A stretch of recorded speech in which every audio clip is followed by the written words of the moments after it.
Today's Sony FX30 2.0 update is quite an exciting one, and it is completely free. And I'm recording on it right now.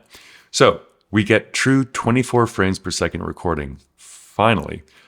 Something I've really been looking for, because you could have true 24, not 23.976 in the Panasonic cameras and the Blackmagic cameras. And finally, the FX30 has it, and the FX3. Next up, we have true DCI 4K recording. So instead of the UHD standard 3840 by 2160, we get 4096 by 2160. And if you have any anamorphic lenses, you get de-squeezing in camera, which is really cool. I've only used anamorphic lenses, I believe, twice now, and to use the entire sensor, 2x3 sensor or 3x2 sensor, it's really nice. So that's definitely a cool feature. I don't own any anamorphic lenses, but if I did, this would be quite the exciting update for that.